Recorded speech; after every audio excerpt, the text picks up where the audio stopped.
हाथी और अंधे व्यक्ति की कहानी। एक गांव में 6 अंधे व्यक्ति बड़ी खुशी के साथ आपस में रहते थे।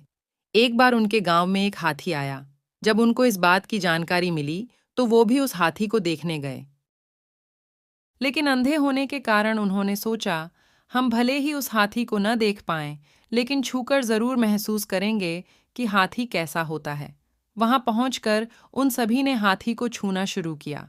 हाथी को छूकर एक अंधा व्यक्ति बोला, हाथी एक खंभे की माफिक होता है। मैं अब अच्छे से समझ गया हूं, हाथी की पूंछ पकड़कर बोला। अरे नहीं, हाथी तो रस्सी की तरह होता है। तभी तीसरा व्यक्ति भी बोल पड़ा, अरे नहीं, मैं बताता हूं, यह तो पेड़ के तने की तरह होता है। तुम लोग क्या बात कर रहे हो? हाथी तो एक बड़े सूपे की तरह होता है। चौथे व्यक्ति ने कान को छूते हुए सभी को समझाया। तभी अचानक पांचवें व्यक्ति ने हाथी के पेट पर हाथ रखते हुए सभी को बताया, अरे नहीं नहीं, ये तो एक दीवार की तरह होता है। ऐसा नहीं है, हाथी तो एक कठोर नली की तरह होता है। छठे व्यक्ति ने अपनी बात रखी। सभी के अलग अलग मत होने के कारण उन सभी में बहस होने लगी और खुद को सही साबित करने में लग गए। उनकी बहस तेज होती गई और ऐसा लगने लगा मानो वो आपस में लड़ ही पड़ेंगे। तभी वहां से एक बुद्धिमान व्यक्ति गुजर रहा था। उनकी बहस को देखकर वह वहां रुका और उनसे पूछा, क्या बात है, तुम सब आपस में झगड़ा क्यों कर रहे हो? उन्होंने बहस का कारण बताते हुए उस बुद्धिमान व्यक्ति को बताया कि हम यह नहीं तय कर पा रहे हैं कि आखिर हाथी दिखता कैसा है।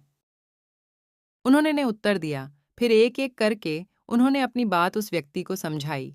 बुद्धिमान व्यक्ति ने सभी की बात शांति से सुनी और बोला, तुम सब अपनी अपनी जगह सही हो। तुम्हारे वर्णन में अंतर इसलिए है क्योंकि तुम सबने हाथी के अलग अलग भागों को छुआ एवं महसूस किया। लेकिन यदि देखा जाए तो तुम लोग अपनी अपनी जगह ठीक हो, क्योंकि जो कुछ भी तुम सबने बताया वो सभी बातें हाथी के वर्णन के लिए सही बैठती हैं। अब तक सभी को सारी बातें समझ आ गई थीं। उसके बाद उस बुद्धिमान व्यक्ति ने उन्हें समझाया कि यदि आप सब ने जो जो महसूस किया उसके अलावा भी यदि आगे कुछ देखते तो आपको हाथी असल में कैसा होता है समझ आ जाता। सीख। कई बार ऐसा होता है कि हम केवल सिक्के का एक ही पहलू देख रहे होते हैं। हमें जरूरत है सिक्के के दोनों पहलुओं को देखकर समझने की।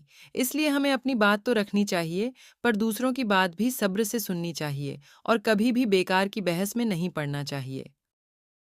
अगर आपको ये कहानी पसंद आई हो तो आप हमारे चैनल को लाइक और सब्सक्राइब करें। धन्यवाद।